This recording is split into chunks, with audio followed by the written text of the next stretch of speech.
ഗുരുവായൂർ നിയമസഭാ മണ്ഡലത്തിൽ തിരഞ്ഞെടുപ്പ് ചൂടുപിടിക്കുന്നതിനിടെ ബി.ജെ.പി. സ്ഥാനാർത്ഥി അഡ്വക്കേറ്റ് ബി. ഗോപാലകൃഷ്ണന്റെ പ്രസ്താവന വലിയ രാഷ്ട്രീയ വിവാദത്തിന് വഴിവെച്ചു. മതവിദ്വേഷം പ്രചരിപ്പിച്ചെന്നാരോപിച്ച് കേരള പോലീസ് കേസെടുത്തതോടെ സംഭവം സംസ്ഥാന രാഷ്ട്രീയത്തിൽ ചർച്ചാ വിഷയമായി മാറിയിരിക്കുകയാണ്. ബി.ജെ.പിയുടെ സംസ്ഥാന വൈസ് പ്രസിഡന്റും ഗുരുവായൂർ മണ്ഡലത്തിലെ സ്ഥാനാർത്ഥിയുമായ ബി. ഗോപാലകൃഷ്ണനെ തിരഞ്ഞെടുപ്പ് പ്രചാരണത്തിനിടെ നടത്തിയ ഒരു പരാമർശമാണ് വിവാദത്തിന്റെ ആധാരം. ലോക പ്രശസ്തമായ ഹിന്ദു ആരാധനാലയമായ ഗുരുവായൂർ ടെമ്പിൾ സ്ഥിതി ചെയ്യുന്ന ഗുരുവായൂർ മണ്ഡലത്തിൽ കഴിഞ്ഞ 50 വർഷമായി ഒരു ഹിന്ദു MLA ലഭിക്കാത്തത് എന്തുകൊണ്ടാണെന്നായിരുന്നു ഗോപാലകൃഷ്ണന്റെ ചോദ്യം. ഈ പരാമർശം പുറത്തു വന്നതോടെ ശക്തമായ രാഷ്ട്രീയ പ്രതികരണങ്ങളാണ് ഉയർന്നത്. ഇന്ത്യൻ നാഷണൽ കോൺഗ്രസും കമ്മ്യൂണിസ്റ്റ് പാർട്ടി ഓഫ് ഇന്ത്യയും അടക്കമുള്ള പ്രതിപക്ഷ പാർട്ടികൾ ഇത് മതാധിഷ്ഠിത ധ്രുവീകരണത്തിന് ശ്രമിക്കുന്നതാണെന്ന് ആരോപിച്ചു. തിരഞ്ഞെടുപ്പ് സമയത്ത് ഇത്തരം പ്രസ്താവനകൾ സമൂഹത്തിൽ ഭിന്നത സൃഷ്ടിക്കാൻ ഇടയാക്കുമെന്നും അവർ ചൂണ്ടിക്കാട്ടി.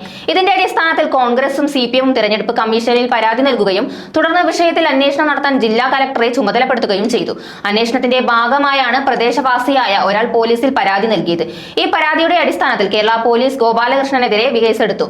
മതവിദ്വേഷം പടർത്തൽ, കലാപത്തിന് പ്രേരിപ്പിക്കൽ തുടങ്ങിയ ഗൗരവമായ വകുപ്പുകൾ പ്രകാരമാണ് കേസ് രജിസ്റ്റർ ചെയ്തിരിക്കുന്നത്. സംഭവം ഗുരുവായൂർ മണ്ഡലത്തിനപ്പുറം സംസ്ഥാന തലത്തിൽ തന്നെ വലിയ രാഷ്ട്രീയ ചർച്ചകൾക്ക് വഴിവെച്ചിരിക്കുകയാണ്.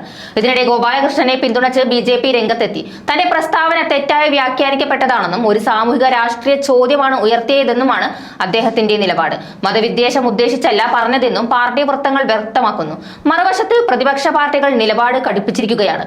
മതത്തിന്റെ പേരിൽ വോട്ടുകൾ ഏകീകരിക്കാൻ ശ്രമിക്കുന്ന രാഷ്ട്രീയമാണ് ഇതിലൂടെ പുറത്തു വരുന്നതെന്നാണ് അവരുടെ ആരോപണം.